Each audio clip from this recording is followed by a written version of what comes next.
Bayangkan ini, Anda berada di laut lepas, jauh dari daratan, ketika tiba-tiba Anda merasakan getaran di bawah kaki Anda.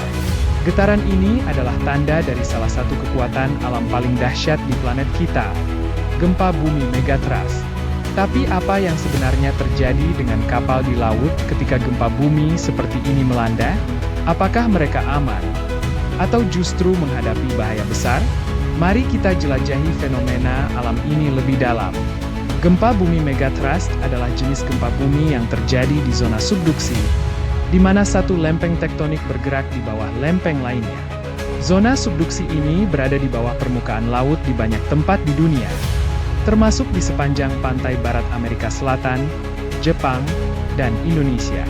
Ketika dua lempeng ini terkunci bersama, tekanan akan terus bertambah hingga akhirnya terlepas dengan kekuatan luar biasa, menghasilkan gempa yang sangat kuat, seringkali dengan magnitudo lebih dari 8. Gempa bumi megatrust dikenal karena potensi mereka untuk menghasilkan tsunami besar, yang bisa menyebar ke seluruh lautan dengan kecepatan sangat tinggi.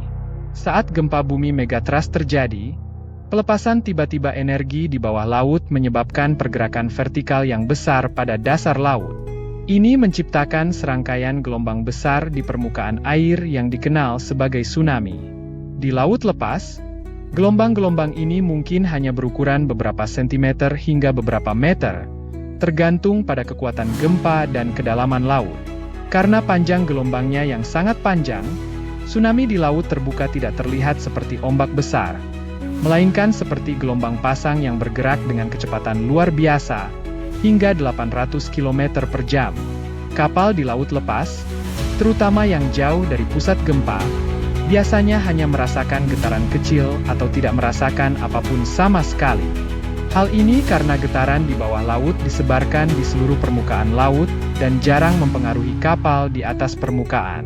Tsunami di laut terbuka, karena gelombangnya yang panjang, juga hampir tidak terasa bagi kapal di atas permukaan laut.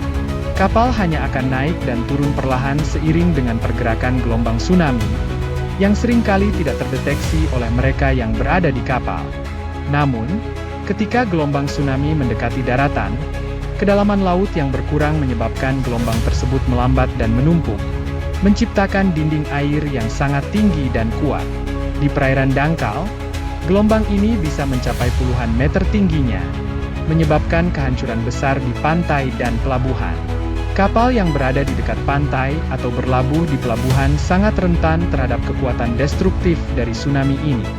Banyak kasus di mana kapal-kapal dihancurkan atau diseret jauh ke daratan oleh kekuatan gelombang ini. Dua contoh paling terkenal dari dampak gempa bumi megatrust dan tsunami adalah tsunami Jepang pada tahun 2011 dan tsunami Samudra Hindia pada tahun 2004. Di kedua peristiwa ini, kapal-kapal di laut terbuka dilaporkan tidak mengalami kerusakan berarti, sementara kapal yang berada di pelabuhan dan dekat pantai mengalami kerusakan parah. Di Jepang, kapal-kapal nelayan kecil dan kapal besar yang tidak berhasil menuju laut lepas dihancurkan atau terlempar ke daratan, menyebabkan kerugian besar dan korban jiwa. Untuk mengurangi risiko saat terjadi gempa bumi megatrust, ada beberapa tindakan yang dapat diambil oleh kapal. Yang pertama adalah sistem peringatan dini tsunami yang sangat penting untuk mendeteksi tsunami di laut dan memberikan peringatan kepada kapal-kapal dan masyarakat pesisir.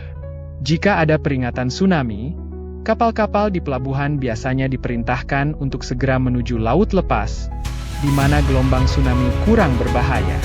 Selain itu, pelatihan yang tepat untuk kapten dan kru kapal mengenai prosedur darurat sangat penting untuk memastikan keselamatan di laut. Ilmuwan dan insinyur terus mengembangkan teknologi baru untuk mendeteksi gempa bumi dan tsunami dengan lebih cepat dan akurat.